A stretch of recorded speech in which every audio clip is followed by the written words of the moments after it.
Hello, welcome back to Gauri Krishnan official YouTube channel. ഇന്നത്തെ അതിന് മുമ്പ് എല്ലാവരും സുഖമായിരിക്കുന്നു എന്ന് വിശ്വസിക്കും. ഞാൻ കുറേ നാളായി നിങ്ങൾക്ക് സുഖമാണോ എന്ന് ചോദിച്ചിട്ട്. മറ്റത് ഞാൻ എല്ലാ വ്ലോഗ് തുടങ്ങുന്നതിന് മുമ്പ് സുഖമാണോ എന്ന് ചോദിക്കുമായിരുന്നു. ബിക്കോസ് എനിക്ക് അത്ര സുഖമില്ലാത്തതുകൊണ്ടായതുകൊണ്ട് ഞാൻ ആ ചോദ്യം കംപ്ലീറ്റ്ലി മറന്നുപോയി. പക്ഷെ ഇന്ന് ഞാൻ ചോദിക്കാൻ എല്ലാവരും സുഖമായിരിക്കുന്നു എന്ന് വിശ്വസിക്കുന്നു. ഇന്നത്തെ ഒരു വീഡിയോ എന്ന് പറഞ്ഞാൽ ഒരുപാട് പേര് എന്നോട് ചോദിച്ചൊരു വീഡിയോ ആണ്. ചേച്ചി ഡിപ്രഷനെ കുറിച്ച് അല്ലെങ്കിൽ ചേച്ചിയുടെ ഡിപ്രഷൻ ജേർണി എങ്ങനെയായിരുന്നു, എങ്ങനെയാണ് ഞാനത് ഓവർകം ചെയ്തത് എന്ന് ചോദിച്ച് കുറേ പേര് എനിക്ക് പേഴ്സണലി മെസ്സേജ് അയച്ചിരുന്നു. കമന്റ്സിലും കുറേ പേര് മെസ്സേജ് അയച്ചിരുന്നു. അന്നൊന്നും എനിക്ക് ഇടാനുള്ളൊരു മെന്റൽ ഹെൽത്ത് ഇല്ലായിരുന്നു എന്നുള്ളതാണ് സത്യം. കാരണം നമ്മളൊരു കാര്യത്തെക്കുറിച്ച് പറയുമ്പോൾ നമ്മൾ അതിന് ഓവർകം ചെയ്യാനുള്ള ഒരു സൊല്യൂഷനും കൂടെ ഇല്ലാതെ ഞാൻ അതിനെക്കുറിച്ച് സംസാരിച്ചിട്ട് ഒരു കാര്യമില്ല. ബിക്കോസ് ഇപ്പം കറന്റ്ലി ഞാൻ അതിൽ നിന്ന് കുറച്ച് റിക്കവർ ആയി നിൽക്കുന്ന സ്റ്റേജാണ്. സോ ഇപ്പം എനിക്ക് അതിനെക്കുറിച്ച് ഇടാനുള്ളൊരു അല്ലെങ്കിൽ ഇപ്പം ഞാൻ ഇപ്പോഴാണ് എനിക്ക് ഇടാൻ പറ്റിയൊരു യോഗ്യത എനിക്ക് വന്നത് എന്ന് തോന്നിയത് കൊണ്ടാണ് ഞാൻ ഇപ്പം ഈ വീഡിയോ ഷൂട്ട് ചെയ്തിരുന്നത്. അന്നൊക്കെ എനിക്ക് ഒരുപാട് പേര് ചോദിക്കുമ്പോഴും എങ്ങനെ അതിൽ നിന്ന് റിക്കവർ ആവണമെന്ന് എനിക്കും അറിഞ്ഞൂടാത്തൊരവസ്ഥയായിരുന്നു ആ സമയത്തൊക്കെ. യാ അപ്പൊ തുടങ്ങുകയാണെങ്കിൽ ഇപ്പൊ എന്നെ പോലെ തന്നെ ആദ്യം തന്നെ ഞാൻ പറയട്ടെ, ഡിപ്രഷൻ എന്ന് പറയുന്നത് ലൈക്ക് എനി അതർ ഡിസീസ്, ഏതൊരു മറ്റ് അസുഖങ്ങൾ പോലെയും നമുക്ക് എല്ലാ മനുഷ്യർക്കും ഉണ്ടാകുന്ന ഒരു അസുഖ അവസ്ഥയാണ്. അല്ലെങ്കിൽ ഇപ്പൊ ഒരു ഇപ്പൊ ചിലരെ ചോദിക്കുന്ന ഗൗരിക്ക് ഡിപ്രഷൻ വരാൻ എന്താ കാര്യം എന്ന് ചോദിക്കും. എന്തെങ്കിലും കാര്യം ഉണ്ടായിട്ട് നമുക്ക് വിഷമം വരുന്നതിന് അസുഖം എന്ന് പറയേണ്ട ആവശ്യമില്ല. അത് വരണം, അത് നമ്മളുടെ നോർമൽ ഇമോഷൻസിന്റെ കൂടെ ഉള്ള കാര്യങ്ങളല്ലേ. ഇപ്പൊ സന്തോഷം ഉണ്ടാവാൻ ഒരു കാരണം ഉണ്ടാവുകയാണെങ്കിൽ നമ്മൾ ഹാപ്പി ആവും. കരയാനായിട്ട് നമുക്കൊരു കാര്യം ഉണ്ടാവുകയാണെങ്കിൽ നമ്മൾ കരയും. It's normal. അവിടെ അസുഖത്തിന്റെ അത് വരുന്നില്ല. ഒരു റീസണും ഇല്ലാതെ നമുക്ക് പ്രശ്നങ്ങൾ വരുമ്പോഴാണല്ലോ നമ്മളത് അസുഖമായിട്ട് കണക്കാക്കേണ്ടത്. അപ്പം ഇതിനൊരു പർട്ടിക്കുലർ റീസൺ, ഒരു റീസണും ഉണ്ടാവില്ല ചിലപ്പോൾ. അല്ലെങ്കിൽ ബേസിക് ആയിട്ട് നമുക്ക് കൊച്ചിലെ ഉണ്ടായ എന്തെങ്കിലും ട്രോമാസോ ചിലർക്ക് അതായിരിക്കും, അത് നമുക്ക് അറിയില്ല, നമ്മുടെ ഉള്ളിൽ കിടക്കും. ചിലർക്ക് ജനറ്റിക്കലി ഈ സംഭവം ഉണ്ടായിരിക്കും, നമുക്ക് നമ്മുടെ പൂർവികർക്ക് ആർക്കെങ്കിലും ഉണ്ടായിരുന്നു കാണും. എനിക്കറിയാം, എന്നെ സംബന്ധിച്ച് കറക്റ്റ് ഒരു റീസൺ എനിക്കില്ല എന്തുകൊണ്ടാണ് ഡിപ്രഷൻ വന്നത് എന്ന് ചോദിച്ചാൽ എനിക്കറിയില്ല. എല്ലാം ഇപ്പൊ എന്താ കാര്യം, അത് നോർമലി ചോദിക്കുന്നത്. ഇപ്പൊ എന്താ ഗൗരിക്ക് പ്രശ്നം, ഗൗരിക്ക് ഒരു കുഴപ്പമില്ലല്ലോ. കുഴപ്പം ഉണ്ടായിട്ട് നമുക്ക് ഡിപ്രഷനിൽ ഇരിക്കുന്നതിനെ നമ്മൾ അസുഖം എന്ന് പറയേണ്ട ആവശ്യമില്ല. അത് ആദ്യം നമ്മൾ മനസ്സിലാക്കേണ്ട ഒരു അവസ്ഥയാണ് കേട്ടോ. നിങ്ങളുടെ കൂട്ടത്തിൽ ആർക്കെങ്കിലും ഡിപ്രഷൻ ഉണ്ടെങ്കിൽ നിങ്ങൾ ഫസ്റ്റ് അവരെ ടേക്ക് കെയർ ചെയ്യേണ്ടത്, അയ്യോ ഇപ്പൊ അതിന് എന്താ റീസൺ എന്ന് ചോദിക്കാതിരിക്കുക. There is no reason for that. അതാണ് ഫസ്റ്റ് ആയിട്ട് നമ്മൾ മനസ്സിലാക്കേണ്ട ഒരു കാര്യം. ഞാൻ എന്നിട്ട് എനിക്ക് ഡിപ്രഷൻ ഡയഗ്നൈസ് ചെയ്ത സമയം അത് എങ്ങനെയാണെന്ന് ചോദിച്ചാൽ, എനിക്ക് ഇഷ്ടമുള്ള കാര്യങ്ങളൊന്നും എനിക്ക് ചെയ്യാൻ തോന്നാത്തൊരു അവസ്ഥയിലേക്ക് വന്നു. എനിക്ക് ഏറ്റവും ഇഷ്ടം പാട്ട് കേൾക്കാൻ ഇഷ്ടമാണ്, പാട്ട് പാടാൻ ഇഷ്ടമാണ്, അങ്ങനെയൊക്കെ എന്നത്തേക്കും. പക്ഷെ എനിക്ക് പെട്ടെന്ന് പാട്ട് കേൾക്കുമ്പോൾ ഇറിറ്റേഷൻ വരുന്നു, പാട്ട് പാടാൻ തോന്നുന്നില്ല, ആൾക്കാരോട് മിങ്കിൾ ചെയ്യാൻ താല്പര്യക്കുറവ് വരുന്നു. എപ്പോഴും പൊതുവേ ഞാൻ ലോൺലിനെസ് ഇഷ്ടപ്പെടുന്ന ഒരാളാണ്. എനിക്ക് ഒറ്റയ്ക്ക് ഇരിക്കാനും എൻ്റെ ഒരു പേഴ്സണൽ സ്പേസിലേക്ക് അധികം ആൾക്കാർ കടക്കുന്നത് ഇഷ്ടമല്ലാത്ത ഒരാളാണ് ഞാൻ. എനിക്ക് അല്ലാതെ ഞാൻ അവരിലേക്ക് കൊടുക്കുന്ന കുറച്ച് ടൈമാണ്, പക്ഷെ ഫുൾ ടൈം ഞാൻ എൻ്റെ പേഴ്സണൽ സ്പേസോ അല്ലെങ്കിൽ പേഴ്സണൽ ലിവിങ്ങോ മറ്റാൾക്കാർക്ക് വേണ്ടി കൊടുക്കുന്ന ഒരാളല്ല ഞാൻ. പക്ഷെ ഇത് ഒട്ടും ആൾക്കാരിലേക്ക് ഇറങ്ങി ചെല്ലാൻ പറ്റാത്തൊരവസ്ഥ. I don't feel like getting up from bed. കട്ടിലിൽ നിന്ന് എണീക്കാൻ തോന്നുന്നു. രാവിലെ എണീക്കില്ല, പല്ല് തേക്കില്ല, കുളിക്കില്ല, ഭക്ഷണം ചിലപ്പോൾ കഴിക്കാൻ തോന്നില്ല, ചിലപ്പോൾ ഓവർ ഈറ്റിംഗ്. പിന്നെ കുറച്ച് ആദ്യത്തെ ആ ഒരു സ്റ്റേജ് എനിക്ക് തോന്നി something is wrong with me എന്ന് എനിക്ക് തന്നെ ഫീൽ ചെയ്തു. അപ്പൊ ഞാൻ മനോഹരനോട് പറഞ്ഞു, വീട്ടിൽ പറഞ്ഞു. അപ്പൊ അവരെല്ലാം വിചാരിച്ചത് ഞാൻ ബ്രേക്ക് എടുത്തല്ലോ, വർക്കിൽ നിന്ന് ബ്രേക്ക് എടുത്തു. അപ്പൊ എനിക്ക് ആ ഒരു ശൂന്യത കൊണ്ട് എനിക്ക് ഫീൽ ചെയ്യുന്നതാണെന്ന് ചോദിക്കും. കാരണം നമ്മൾ 10 വർഷത്തോളം നമ്മൾ ആ ഒരു ലൈം ലൈറ്റിൽ നിന്നിട്ട് പെട്ടെന്ന് മാറി. പക്ഷെ ഇത് മാറിയതിനും റീസൺ എനിക്ക് ഏറ്റവും ഇഷ്ടം അഭിനയമാണ്. പക്ഷെ അതിൽ നിന്ന് ഞാൻ മാറി നിൽക്കാൻ എൻ്റെ മനസ്സ് തോന്നിച്ചത് എന്താന്ന് എനിക്ക് ഇപ്പോഴും അറിയില്ല. ഒരു ബ്രേക്ക് എടുക്കണം, അല്ലെങ്കിൽ I don't want to act എന്ന് എനിക്ക് തന്നെ ഫീൽ ചെയ്തു. പക്ഷെ അത് അതിന്റെ തുടക്കമായിരുന്നു എന്ന് ഞാൻ റിയലൈസ് ചെയ്യുന്നില്ല. ഇത് എനിക്ക് ഇങ്ങനെ ഒരു ഡിപ്രഷന്റെ സ്റ്റാർട്ടിങ് ആണ്, അതുകൊണ്ടാണ് എനിക്ക് ഇങ്ങനെ അഭിനയിക്കാൻ തോന്നാത്തത് എന്നൊന്നും എനിക്കത് അന്ന് മനസ്സിലായില്ല. പക്ഷെ ഇപ്പം ഐ റിയലൈസ് അത് അതിന്റെ പാർട്ടായിരുന്നു ഞാൻ മാറിയിരുന്നത്. പക്ഷെ അവരെല്ലാരും വിചാരിച്ചാൽ അതുകൊണ്ടാണ്. പക്ഷെ വൺസ് കുറച്ച് പോയപ്പോഴത്തേക്കും അവർക്ക് തന്നെ മനസ്സിലായി കൈ നിൽക്കുന്നില്ല. വല്ലാത്തൊരവസ്ഥ എന്ന് പറഞ്ഞാൽ എൻ്റെ ലൈഫിലെ ഏറ്റവും മോശപ്പെട്ട അവസ്ഥയിലൂടെയാണ് ഞാൻ പൊക്കോണ്ടിരുന്നത് ആ സമയത്ത്.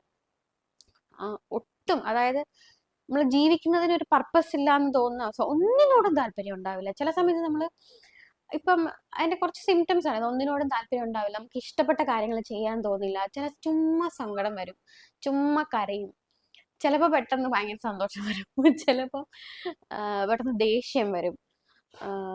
ഭയങ്കര ഇറിറ്റേഷൻസ് ഉണ്ടാവും. പിന്നെ നമ്മുടെ കുറച്ചങ്ങോട്ട് കഴിഞ്ഞപ്പോഴത്തേക്കുമാണ് എനിക്ക് തന്നെ മനസ്സിലായിട്ട് ഞാനൊരു ഡോക്ടറെ പോയി കണ്ടു. കോട്ടയത്തുള്ള ഡോക്ടർ സുരേഷ് നയന എന്ന് പറഞ്ഞൊരു ഡോക്ടറെയാണ് ഞാൻ കൺസൾട്ട് ചെയ്തപ്പോഴത്തേക്കും ആദ്യത്തെ ഒരു 2 മിനിറ്റ് സംസാരിച്ച് കഴിഞ്ഞപ്പോഴേ പുള്ളി പറഞ്ഞു ഡിപ്രഷനാണ്. ഓക്കെ. അത്ര എക്സ്പീരിയൻസ്ഡ് ആയിരുന്നു അദ്ദേഹം. ഡിപ്രഷനും ഉണ്ട്, ആങ്സൈറ്റി ഡിസോർഡറും പാനിക് അറ്റാക്സ്. പിന്നെ എനിക്ക് മനസ്സിലായ ഒരു കാര്യം, ചില ദിവസങ്ങൾ രാത്രി കിടന്ന് ഉറങ്ങുമ്പോൾ പെട്ടെന്ന് ചാടി എണീറ്റ് ഈ ഹാർട്ട് ഭയങ്കരമായിട്ട് ബീറ്റ് ചെയ്യാൻ തുടങ്ങും. വിത്തൗട്ട് എനി റീസൺ, ഒരു പ്രൊവക്കേഷനും ഒന്നും ഇല്ലാതെ പെട്ടെന്ന് ഹാർട്ട് ബീറ്റ് ചെയ്യാൻ തുടങ്ങിയിട്ട് നമ്മൾ ശ്വാസം സ്റ്റക്കായിട്ട് നിൽക്കും. അത് പാനിക് അറ്റാക്സ് എന്നാണ് പറയുന്നത്. ഇന്ന് പാനിക് അറ്റാക്ക് എന്നാണ് പറയുന്നതെന്ന് എനിക്ക് അന്ന് അറിയത്തില്ലായിരുന്നു. പക്ഷെ പിന്നീട് അത് ഡോക്ടറിൻ്റെ അടുത്ത് പോയപ്പോഴാണ് പറഞ്ഞത് പാനിക് അറ്റാക്കുകൾ വരാൻ തുടങ്ങി, ഫ്രീക്വൻ്റ്ലി പാനിക് അറ്റാക്സ് വരാൻ തുടങ്ങി. അപ്പം ആ ഒരു റീസൺസ് ഒക്കെ കൊണ്ടാണ് ഞാൻ ഡോക്ടറെ കാണാൻ പോയതും. അപ്പം ഇങ്ങനെ ഡിപ്രഷനാണ്, പാനിക് അറ്റാക്സ് ഉണ്ട്, ആങ്സൈറ്റി ഡിസോർഡർ ഉണ്ടെന്നൊക്കെ ഇങ്ങനെ പറഞ്ഞ് ഐ സ്റ്റാർട്ടഡ് ടേക്കിംഗ് മെഡിസിൻസ് എടുക്കുമ്പോൾ ആണ് സഡൻ ചേഞ്ച് നമുക്ക് ഉണ്ടായില്ല, എനിക്കുണ്ടായില്ല. പക്ഷേ കണ്ടിന്യൂസ്ലി ഞാനൊരു 1.5 വർഷമായിട്ട് മെഡിസിൻ എടുക്കുന്നുണ്ട്. ഞാൻ ഇവിടെ എടുത്ത് വെച്ചിട്ടുണ്ട്. സ്ലിപ്പ് ഞാൻ നോക്കിയിട്ട് കണ്ടില്ല, എൻ്റെ അത് മനോഹരൻ്റെയിലാന്ന് തോന്നുന്നു. അല്ലെങ്കിൽ ഡെസ്ഫിൽ ആൻഡ് ലോറിക്കാം, ഈ 2 മെഡിസിൻസ് ആണ് ഞാൻ കഴിക്കുന്ന 2 മെഡിസിൻസ്. അപ്പോൾ ദിസ് ഇസ് നോർമൽ. എനിക്ക് അതാണ് എല്ലാവരോടും പറയാനുള്ളത്. ഇത് നമ്മളുടെ നാട്ടിൽ സാധാരണ അസുഖം പോലെ തന്നെ ഇതിനെ നോർമലൈസ് ചെയ്ത് കാണേണ്ട ഒരു സമയം അതിക്രമിച്ചു. ഇപ്പോഴും കുറേ ആൾക്കാർ എന്നെ പോലെ ഈ ഒരു അസുഖം കൊണ്ട് സ്ട്രഗിൾ ചെയ്യുന്നവരുണ്ടായിരിക്കും. പക്ഷെ അവർക്കൊന്നും ഒരു ഡോക്ടറെ പോയി കാണാനോ ചുറ്റും നിൽക്കുന്നവർ അതിനെ ഒന്ന് ഹെൽപ്പ് ചെയ്യാനോ തയ്യാറാവത്തില്ല. അപ്പം നമുക്ക് കൈ ഒന്ന് മുറിഞ്ഞാലോ, കൈ ഒടിഞ്ഞാലോ, പനി വന്നാലോ, അല്ലെങ്കിൽ വലിയ വലിയ അസുഖങ്ങളൊക്കെ വന്നാലേ ആൾക്കാർ നമ്മളെ, അല്ലെങ്കിൽ അത് എന്താ അതൊരു അസുഖം ആണ് എന്ന് പറഞ്ഞ് നമ്മളെ ട്രീറ്റ് ചെയ്യാൻ കൂടെ പറ്റുള്ളൂ. പക്ഷെ ഇതും അതുപോലെ തന്നെ നമുക്ക് ട്രീറ്റ്മെന്റ് വേണ്ട ഒരു അസുഖമാണ് എന്ന് മനസ്സിലാക്കി നിങ്ങൾക്ക് ചുറ്റും ആരെങ്കിലും ഉണ്ടെങ്കിൽ, അല്ലെങ്കിൽ നിങ്ങൾക്ക് ഈ പറഞ്ഞ സിംറ്റംസ് ഉണ്ടെങ്കിൽ, ദയവേത് നിങ്ങളൊരു നല്ല ഡോക്ടറെ കൺസൾട്ട് ചെയ്ത് സ്റ്റാർട്ട് ടേക്കിംഗ് മെഡിസിൻസ്. എന്നാലേ നമുക്ക് അതിന് തിരിച്ചു വരാൻ പറ്റുള്ളൂ. പിന്നെ എനിക്ക് മനസ്സിലായത്, ഞാൻ ഇങ്ങനെ ഇരിക്കും, ഒന്നും ചെയ്യാൻ പറ്റാതെ ഇരിക്കുമ്പോഴും എല്ലാം എനിക്ക് മറ്റുള്ളവർ എന്നെ ഇതിൽ നിന്നൊന്ന് രക്ഷപ്പെടുത്തിയാൽ മതി എന്നുള്ളൊരു തോന്നലാണ്. ഞാൻ എപ്പോഴും ചിന്തിക്കുന്നില്ല എന്നെ കൊണ്ട് പറ്റുമോ എന്ന് ഞാൻ ചിന്തിക്കത്തില്ല. നിങ്ങൾ എങ്ങനെയെങ്കിലും എന്നെ ഇതിൽ നിന്ന് രക്ഷപ്പെടുത്ത്. I was looking for help from others. മറ്റുള്ളവർ എന്നെ എങ്ങനെയെങ്കിലും ഈ ഒരു കുഴിയിൽ നിന്ന് കയറ്റാൻ വേണ്ടിയിട്ട് ഞാൻ ഇങ്ങനെ നോക്കി നിൽക്കുമായിരുന്നു. പക്ഷെ ഒരു പോയിന്റ് എത്തിയപ്പോൾ I realised no, I have to get up. അങ്ങനെ ചിന്തിച്ചെടുത്തുനിന്ന് ഐ സ്റ്റാർട്ടഡ് കമ്മിങ് ബാക്ക്. അങ്ങനെയായിരുന്നു എൻ്റെ തിരിച്ചു വരവെന്ന് വേണമെങ്കിൽ പറയാം.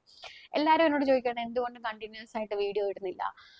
ഒന്നിലും എനിക്കൊരു സ്റ്റെബിലിറ്റി ഇല്ലായിരുന്നു. എനിക്ക് കണ്ടിന്യൂസ് ആയിട്ട് വീഡിയോ ഇടാൻ തോന്നത്തില്ല. I don't feel like taking videos. Promotions വന്നാൽ പോലും എടുക്കാൻ തോന്നത്തില്ല.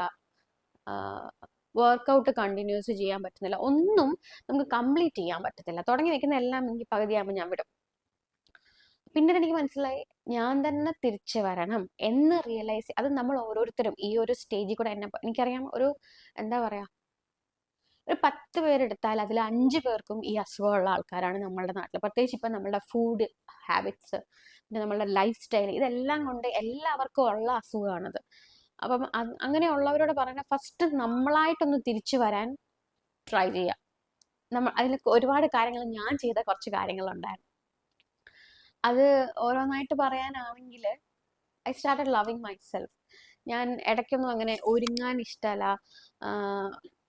അത് പറയുന്നതിന് മുമ്പ് യെസ്, അങ്ങനെ മെഡിസിൻസ് സ്റ്റാർട്ട് ചെയ്ത് തുടങ്ങിയെങ്കിലും കുറച്ച് നാൾ കഴിഞ്ഞപ്പോഴത്തേക്കും ഐ സ്റ്റാർട്ടഡ് ഓവർ ഈറ്റിംഗ്. ഇതൊക്കെ അതിൻ്റെ ഭാഗമാണ്. നിങ്ങൾക്ക് ചില ഡിപ്രഷൻ പല ടൈപ്പുകളുണ്ട്. അപ്പം എൻ്റെ ഡിപ്രഷൻ കഷ്ടകാലത്തിന് ഓവർ ഈറ്റിങ്ങിൻ്റെ ആയിരുന്നു. ചിലർക്കൊന്നും കഴിക്കാൻ തോന്നില്ല, അപ്പോൾ അവർ മെലിയും. പക്ഷെ എന്നെ സംബന്ധിച്ച് ഭയങ്കരമായിട്ട് ഫുഡ് കഴിക്കാൻ തോന്നുന്ന ഒരു പ്രവണത. അതായത് ഇപ്പം ഞാൻ 1 പ്ലേറ്റ് ബിരിയാണി കഴിച്ചെന്ന് കഴിക്കാം, ഒരു 15 മിനിറ്റ്സ് കഴിയുമ്പോൾ എനിക്ക് പിന്നെ വിശക്കാൻ തുടങ്ങും. അത് എൻ്റെ ബ്രെയിനിൻ്റെ പ്രശ്നമാണ്. പക്ഷെ ഐ ഫീൽ ഹംഗ്രി, അപ്പം ഞാൻ പിന്നെയും കഴിക്കും. അങ്ങനെ നിങ്ങൾക്ക് അങ്ങനത്തെ ആ പ്രശ്നം ഉണ്ടെങ്കിൽ ഓവറായിട്ട് എന്തെങ്കിലും കഴിച്ചുകൊണ്ടിരിക്കണം. മധുരത്തിനോട് ഭയങ്കര ക്രേവിങ്സ് ആണ്. ഐസ്ക്രീംസ്, ലഡു, കേക്കൊക്കെ ഒരു ഫുൾ 1 kg കേക്ക് വാങ്ങിച്ചു വെച്ച് ഞാൻ കഴിക്കും. ആ ഒരു അവസ്ഥ. അപ്പോൾ ഐ സ്റ്റാർട്ടഡ് ഗെയിനിങ് വെയിറ്റ്. അപ്പോഴാണ് കുറേ ചേച്ചിമാരും ചേട്ടന്മാർ പൊതുവെ അങ്ങനെ കളിയാക്കാറില്ല, ചേച്ചിമാർക്കാണ് ഭയങ്കര പ്രശ്നം. കുറേ കമന്റുകൾ പറഞ്ഞു, തടിച്ചിയായി, അമ്മച്ചിയായി. നമ്മളിങ്ങനെ ഓരോ കമന്റ്സ് ഇടുമ്പോഴും നമ്മൾ ആരെയാണോ പറയുന്നത് അവരെന്ത് സ്റ്റേജിൽ കൂടെയാണ് പോകുന്നതെന്ന് നമ്മളൊന്ന് ചിന്തിക്കണം അല്ലെ. ഇപ്പൊ ഞാൻ ചുമ്മാ എന്ന് അല്ലെങ്കിൽ തന്നെ വണ്ണം വെച്ചോ മെലിഞ്ഞോ ഇത് ആർക്കെന്ത് ഛേദം. ആ സമയത്താണ് എനിക്ക് ഏറ്റവും കൂടുതൽ സൈബർ അറ്റാക്സ്. വണ്ണം വെച്ച് തടിച്ച് നമ്മൾ മുന്നോട്ട് പോകാൻ ലൈഫിൽ എപ്പോഴും നമ്മൾ ഒരേപോലെ തന്നെ നിത്യഹരിത നായികമാരായിട്ടൊന്നും ആരും ഇരിക്കാൻ പോകുന്നില്ല. നമുക്ക് ഏജ് ആവും, നമ്മളെ മുടി നരയ്ക്കും, നമ്മുടെ സ്കിൻ പോകും. ഈ പറയുന്ന ചേച്ചിമാരൊക്കെ അവരൊക്കെ ഇപ്പോഴും 16കളിൽ ഇരിക്കുകയാണോ എനിക്കറിയില്ല കേട്ടോ. അങ്ങനത്തെ ചേച്ചിമാരുണ്ടോന്നൊന്നും എനിക്കറിയത്തില്ല. ഓക്കെ, അവരുണ്ടെങ്കിൽ ഭാഗ്യം ഉണ്ട്, അങ്ങനെ ഇരിക്കട്ടെ, അങ്ങനെ തന്നെ ഇരിക്കട്ടെ. പക്ഷെ നമ്മൾ ഒരാളെ ഹേർട്ട് ചെയ്യുമ്പം അയാളെ കടന്നു പോകുന്ന, ഞാൻ ഒരാളോട് ഒരിക്കലും അയ്യോ മെലിഞ്ഞു പോയല്ലോ, അയ്യോ വണ്ണം വെച്ചല്ലോ, ഇപ്പൊ വർക്ക് ചെയ്യുന്നില്ലേ, ഇങ്ങനെ കിണ്ടി ചോദിക്കാറില്ല. എനിക്ക് ആ ഹാബിറ്റ് ഇല്ല. ബിക്കോസ് അവരെന്ത് അവസ്ഥയിലാണ് ചിലപ്പോൾ അവർക്ക് നമ്മളോട് ഡിസ്ക്ലോസ് ചെയ്യാൻ താല്പര്യം ഉണ്ടാവില്ല അല്ലെ. അപ്പൊ അത്തരം കാര്യങ്ങൾ നമ്മൾ മാക്സിമം നമുക്ക് ചെയ്യാൻ പറ്റുന്ന കുറച്ച് കാര്യങ്ങളാണ് ഇതൊക്കെ. മറ്റൊരാളെ ഹേർട്ട് ചെയ്യാതെ ജീവിക്കാൻ പറ്റുമെന്നൊന്ന് ശ്രമിച്ച് നോക്ക്, ചിലപ്പോൾ രക്ഷപ്പെട്ടാലോ അല്ലേ. എനിക്ക് എപ്പോഴാണ് ഞാൻ അങ്ങനെ നമ്മളൊരു കാര്യം ചോദിക്കുമ്പോൾ അവരെ പിന്നെ ഏറ്റവും കൂടുതൽ കല്യാണം കഴിഞ്ഞ് ഞാൻ ഫേസ് ചെയ്യുന്നത് കുട്ടികളായില്ലേ. കുട്ടികൾ എന്നൊക്കെ പറയുന്നത് എൻ്റെ മനോഹരന്റെ പേഴ്സണൽ ആയിട്ടുള്ള കാര്യങ്ങളാണ്. ഞങ്ങൾക്ക് വേണം തോന്നുമ്പോൾ ഞങ്ങൾക്ക് അത് ആയിക്കോളും, അത് ഞങ്ങളുടെ ഇഷ്ടമല്ലേ. അപ്പൊ ഇങ്ങനെയൊക്കെ ചോദിക്കുമ്പോൾ നമ്മളുടെ അവസ്ഥ എന്താണെന്നൊന്നും ആൾക്കാർക്ക് അറിയേണ്ട ആവശ്യമില്ല. അതുകൊണ്ട് ഞാൻ ഇങ്ങനത്തെ കാര്യങ്ങളൊന്നും, ഇപ്പൊ കഴിഞ്ഞ ദിവസം ഒരു ദമ്പതികൾ അവർക്ക് കുട്ടികളെ ഇല്ലാണ്ടിരിക്കുവായിരുന്നു കുറേ വർഷങ്ങളായിട്ട്. എന്നിട്ട് ഇപ്പൊ ഒരു കുട്ടി ഉണ്ടായി.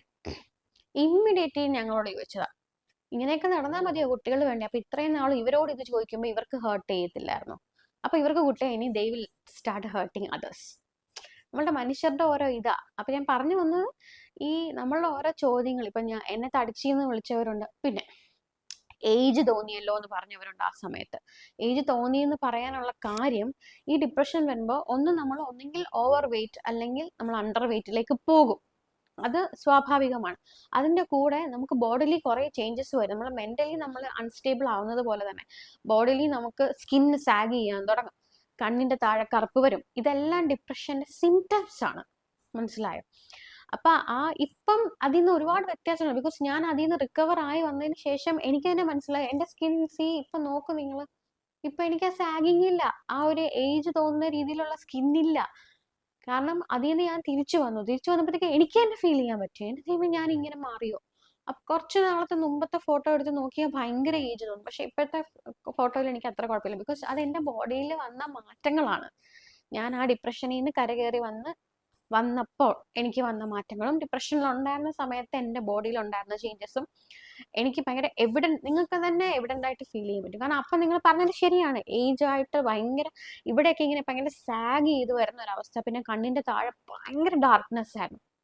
പിന്നെ ഞാൻ വിചാരിച്ചു ഇനി ഉറങ്ങാത്തോണ്ടാണോ, ഉറക്കം കഴിഞ്ഞ് എല്ലാത്തിനും ഇങ്ങനെ ഉറക്കം പോകും. ഞാനൊരു 1.5-2 കൊല്ലം ഉറങ്ങിയിട്ടില്ല എന്ന് പറഞ്ഞാൽ നിങ്ങൾ വിശ്വസിക്കുമോ? ഉറക്കമില്ല.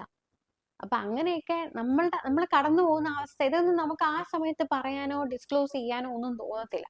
അപ്പൊ ആ സമയത്ത് ഇതുപോലെ വന്നിട്ട് ജഡ്ജ് ചെയ്യാൻ നിൽക്കുന്ന ആൾക്കാരോട് എനിക്ക് പറയാനുള്ളത്, നമ്മൾ നമ്മുടെ ജീവിതമായിട്ട് മുന്നോട്ട് പോവാ. നമ്മളുടെ ജീവിതം, ഇവർക്കൊക്കെ പ്രശ്നങ്ങളുള്ളവരല്ലേ. ലൈഫിൽ എപ്പോഴും ആരാണ് ഹാപ്പി?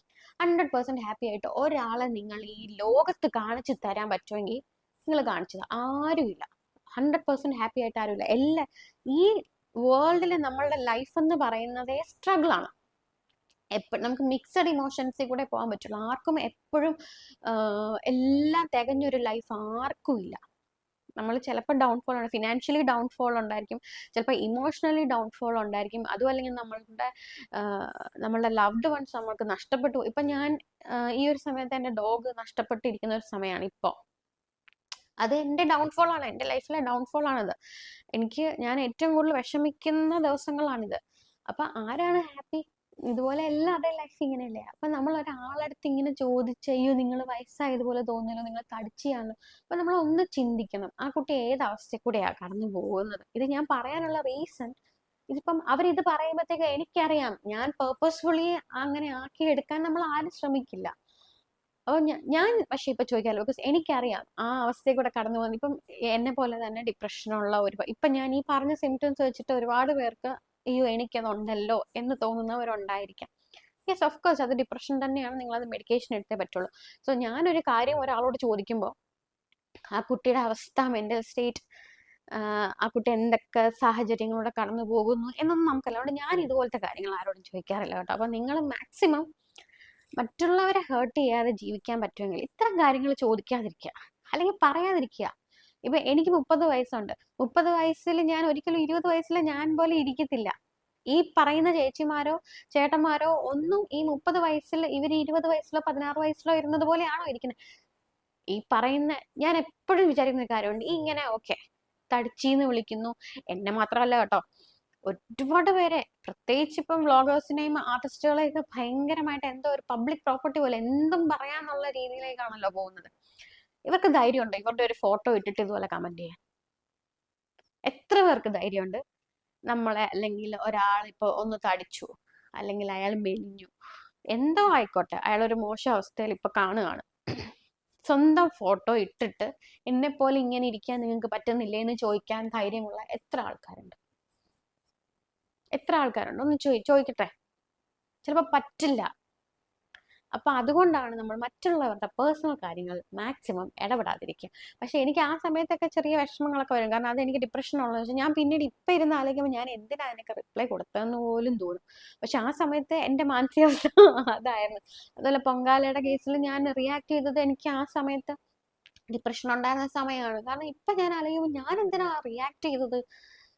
അവരങ്ങനെ പറഞ്ഞെന്ന് പറഞ്ഞ് എനിക്കൊന്നും സംഭവിക്കാൻ പോകുന്നില്ല. പക്ഷെ നമ്മൾ ആ സമയത്ത് ഓവർ റിയാക്ട് ചെയ്ത് പോകും. കാരണം പെട്ടെന്ന് ദേഷ്യം വരും നമുക്ക്. പെട്ടെന്ന് ദേഷ്യത്തിനേക്കാൾ കൂടുതൽ എനിക്ക് മനസ്സിലായതെന്ന് പറഞ്ഞാൽ നമുക്ക് ഒരു സങ്കടവും ദേഷ്യവും എല്ലാം കൂടെ എനിക്കത് പറഞ്ഞറിയിക്കാൻ പറ്റാത്ത ഒരു അവസ്ഥയാണത്. അത് അനുഭവിക്കുന്നവർക്കേ അറിയുള്ളൂ. ഒരിക്കലും ഇപ്പം എന്നെ സംബന്ധിച്ച് ഞാൻ കടന്നുപോയ അവസ്ഥ എൻ്റെ ഭർത്താവിനോ എൻ്റെ അമ്മയ്ക്കോ എൻ്റെ അച്ഛനോ എൻ്റെ ചേച്ചിക്കോ ചേട്ടനോ ആർക്കും മനസ്സിലാവത്തില്ല. അവർക്ക് കൂടെ നിൽക്കാനേ പറ്റുള്ളൂ. മനസ്സിലായി? ഇപ്പൊ ചിലർക്ക് പറയോ നിങ്ങൾ എൻ്റെ കൂടെ നിൽക്ക്, ഇവരെല്ലാം എൻ്റെ കൂടെ നിന്ന ആൾക്കാരാണ്, പക്ഷെ അവർക്കാർക്കും എന്നെ ഹെൽപ്പ് ചെയ്യാൻ പറ്റത്തില്ല. അതങ്ങനെയാണ്. നമ്മൾ രക്ഷപ്പെടണമെങ്കിൽ നമ്മൾ തന്നെ വിചാരിക്കണം. അപ്പൊ ഞാൻ ചെയ്ത കുറച്ച് കാര്യങ്ങൾ ഇതിൽ ഹെൽപ്പ് ചെയ്യാൻ, ഇത് ആർക്കെങ്കിലും, ഇത് കാണുന്ന ആർക്കെങ്കിലും ഇതുപോലെ സ്റ്റേജസിലൂടെയാണ് ഇപ്പൊ പോയിക്കൊണ്ടിരിക്കുന്നെങ്കിൽ ഞാൻ ചെയ്ത കുറച്ച് കാര്യം. ഫസ്റ്റ് ഐ ടുക്ക് മെഡിസിൻസ് ഞാൻ എടുത്തു. അതിനകത്ത് യാതൊരു ഇതും നിങ്ങൾ വിചാരിക്കേണ്ട ആവശ്യമില്ല. സാധാരണ ഒരു പനി വരുമ്പോഴോ നമുക്കൊരു എന്തെങ്കിലുമൊക്കെ അസുഖങ്ങൾ വരുമല്ലോ, ഇപ്പൊ PCOD അങ്ങനെയൊക്കെ അസുഖം വരുമ്പോൾ നമ്മൾ മെഡിസിൻസ് എടുക്കാറില്ലേ? അതുപോലെ തന്നെ ഇതിനെയും കണ്ടാൽ മതി. ഞാൻ പിന്നെ ചെയ്തത് ഐ സ്റ്റാർട്ടഡ് ലവിങ് മൈസെൽഫ് എന്ന് ഉദ്ദേശിക്കുമ്പോൾ അയ്യോ ഞാൻ എന്നെ വിളിച്ചിട്ട് അയ്യോ തൊക്കിടുവാവേ അങ്ങനെ സ്നേഹിക്കുന്നതല്ല ഞാൻ പറഞ്ഞത്. ലൈക്ക് നല്ലോണം ഡ്രസ്സപ്പ് ചെയ്യാൻ തുടങ്ങി, നല്ലോണം ഒരുങ്ങാൻ തുടങ്ങി. പിന്നെ എൻ്റെ ഈ പറഞ്ഞ പോലെ തടിച്ചി എന്ന് വിളിച്ച കുറച്ച് ആൾക്കാരുണ്ടല്ലോ, അപ്പൊ വണ്ണം ഇപ്പൊ ഞാൻ നന്നായി മെലിഞ്ഞിട്ടുണ്ട്, എൻ്റെ വെയിറ്റ് നല്ലോണം കുറഞ്ഞിട്ടുണ്ട്. അപ്പം അത് ഞാൻ നോക്കാൻ തുടങ്ങി. പിന്നെ ഏറ്റവും കൂടുതൽ ഞാൻ എന്നെ തന്നെ എപ്പോഴും ഹാപ്പി ആക്കി വെക്കാൻ ശ്രമിച്ചു. അത് ഈ പറഞ്ഞ പോലെ എൻ്റെ മുടിയൊക്കെ ഞാൻ ഇച്ചിരി ഇതാക്കി ആക്കിയില്ലേ. ഐ സ്റ്റാർട്ടഡ് എന്താ പറയാ ഞാൻ എപ്പോഴും ഒരുങ്ങി നടക്കാൻ തുടങ്ങി, നല്ല നല്ല ഡ്രസ്സുകൾ ഇടാൻ തുടങ്ങി. മറ്റത് എനിക്ക് എത്ര ഡ്രസ്സുകൾ നല്ലതുണ്ടെങ്കിലും എനിക്ക് ഒരുങ്ങാൻ തോന്നത്തില്ല, അല്ലെങ്കിൽ നല്ലോണം ഡ്രസ്സപ്പ് ചെയ്ത് പുറത്തു പോകാൻ തോന്നത്തില്ല.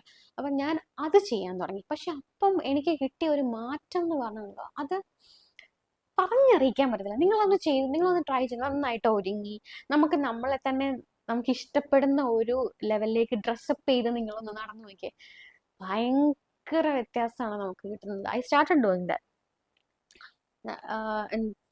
I started using perfumes. ഞാൻ അങ്ങനെ പെർഫ്യൂംസ് ഒന്നും അങ്ങനെ യൂസ് ചെയ്യുന്ന ആളല്ലായിരുന്നു, പക്ഷേ അതൊക്കെ എനിക്കൊരു പോസിറ്റീവ് മാറ്റങ്ങൾ കൊണ്ടുവന്നിട്ടുണ്ട്. പിന്നെ യാത്രകൾ ഞാൻ എപ്പോഴും, ബിക്കോസ് അത് നമ്മൾ ഒരുപാട് കാര്യങ്ങളുണ്ട്. ഇപ്പൊ എനിക്ക് അങ്ങനെ ഒരുപാട് കമ്മിറ്റ്മെന്റ്സ് ഇപ്പൊ ഇല്ല, എനിക്ക് കുട്ടികളില്ല, ഭയങ്കര ഒരു കമ്മിറ്റഡ് ആയിട്ടുള്ള ഒരു ലേഡി അല്ല ഞാൻ ലൈഫിൽ. അത് കാരണം എനിക്കിപ്പോൾ യാത്രകൾ പോകാൻ പറ്റുന്നുണ്ട്. അപ്പോൾ കുട്ടികളൊക്കെ ഉള്ളവർക്ക് പോകാൻ ബുദ്ധിമുട്ടായിരിക്കും, കാരണം അവരുടെ സ്കൂള്, പഠിത്തം, പിന്നെ ഫിനാൻഷ്യലി നമുക്ക് ഇച്ചിരി ഇത് വേണം. അപ്പൊ ആ സമയത്ത് യാത്രകൾ ഞാൻ പറ്റുമെങ്കിൽ ചെയ്യാം. അത് നമുക്ക് ഒരുപാട് വ്യത്യാസം കൊണ്ടുതരും മനസ്സിന്. ഞങ്ങൾ ഒരുപാട് യാത്രകൾ ഞാനും മനോജേട്ടനും കൂടെ പോയിട്ടുണ്ട്. കൂടുതലും ഞങ്ങൾ പോകുന്നതെല്ലാം തീർത്ഥാടനം ടൈപ്പ് യാത്ര, പക്ഷെ അതിന്റെ കൂടെ ഞങ്ങൾ എൻജോയ്മെന്റും ഉണ്ട്. ഒരുപാട് സ്ഥലത്ത് പോയി, ലൈക്ക് തഞ്ചാവൂര്, രാമേശ്വരം, ധനുഷ്കോടി, ആന്ധ്ര, അങ്ങനെ കർണാടക, ബാംഗ്ലൂർ, ഇങ്ങനെ യാത്രകൾ ഞാൻ ചെയ്യാൻ തുടങ്ങി. ഓൾമോസ്റ്റ് സൗത്ത് ഇന്ത്യയിലെ എല്ലാ അമ്പലങ്ങളും ഞാൻ കവർ ചെയ്തു. പിന്നെ ഈയിടെ ഞാൻ പ്രയാഗ്രാജ് പോയി.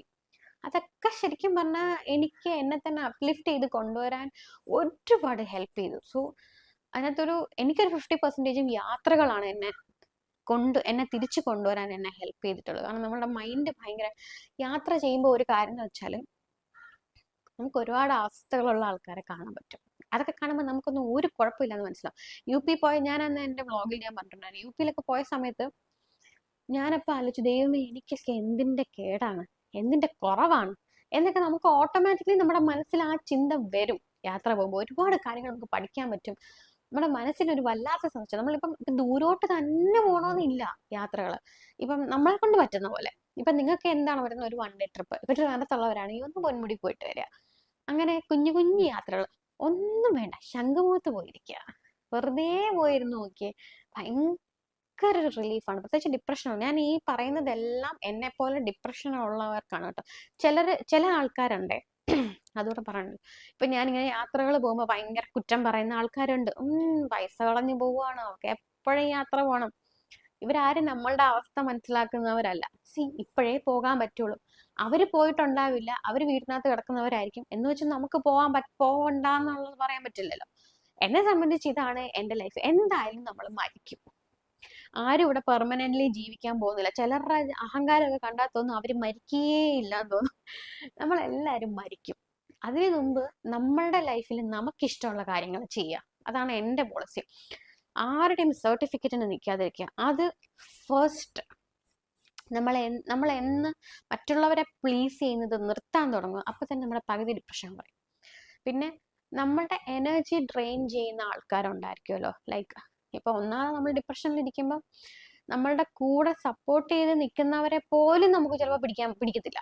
അങ്ങനെ ഒരു അവസ്ഥയെ കൂടെ അത് മനസ്സിലാക്കി നിൽക്കുന്നവർക്കേ അത് മനസ്സിലാവും. എനിക്ക് കിട്ടിയ ഒരു ഭാഗ്യം എന്ന് പറഞ്ഞാൽ എൻ്റെ ഹസ്ബൻഡും എൻ്റെ വീട്ടുകാരും അത് മനസ്സിലാക്കി. ചില സമയത്ത് ഞാൻ അവരോട് ഭയങ്കരമായിട്ട് ദേഷ്യപ്പെട്ട അവസ്ഥകളുണ്ട്, അവരോട് ഞാൻ ഭയങ്കരമായിട്ട് റിയാക്ട് ചെയ്ത സമയങ്ങൾ. പക്ഷെ അവര് അത് മനസ്സിലാക്കി, ഞാൻ ഇപ്പൊ കടന്നു പോകുന്ന അവസ്ഥ അവര് മനസ്സിലാക്കി കൂടെ നിന്നത് കൊണ്ടാണ് ശരിക്കും പറഞ്ഞാൽ ഞാൻ ഇപ്പോഴും ഹാപ്പി ആയിട്ട് ഇരിക്കുന്നത്. ചില ആൾക്കാരുണ്ട് നമ്മുടെ എനർജി ഡ്രെയിൻ ചെയ്യും. നമുക്ക് അവരെ ഒരു രീതിയിൽ നമ്മുടെ ലൈഫിൽ അക്സെപ്റ്റ് ചെയ്യാൻ പറ്റാത്ത ആൾക്കാരുണ്ടാവും. കാരണം നമ്മളെ ഇങ്ങനെ ഇറിറ്റേറ്റ് ചെയ്തുകൊണ്ടിരിക്കുക. അത്തരം ആൾക്കാരിൽ നിന്ന് ഗെറ്റ് അവേ. അത് ആരും ആയിക്കോട്ടെ, അതിന് എത്ര അടുത്ത ബന്ധമാണെന്ന് പറഞ്ഞാലും ഗെറ്റ് അവേ ഫ്രം ദം.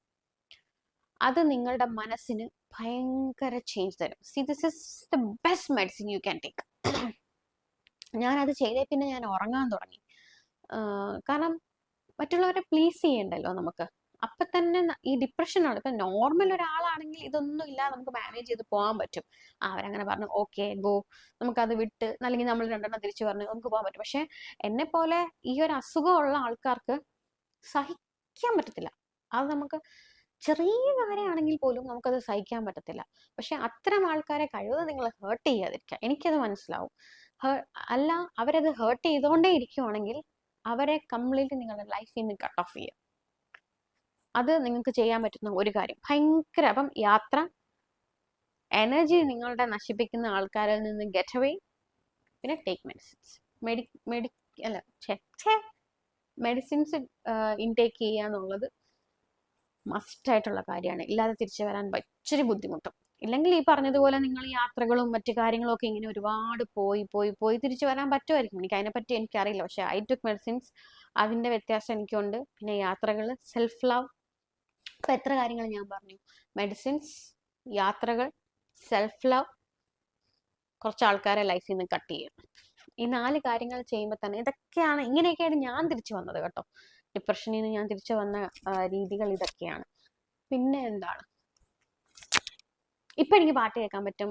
അതാ ഞാൻ പറഞ്ഞു, ഇപ്പൊ ഞാൻ തിരിച്ചു വന്നത് കൊണ്ടാണ് ഞാൻ ഈ ഒരു വീഡിയോ തന്നെ ഇടുന്നത്. ഇല്ലെങ്കിൽ ഞാൻ ഇടത്തില്ലായിരുന്നു കേട്ടോ. ബിക്കോസ് എനിക്കത് അത് നിങ്ങളിലേക്ക് എത്തിക്കുവാണെങ്കിൽ അതിനൊരു സൊല്യൂഷനും കൂടെ ഞാൻ തരണ്ടേ.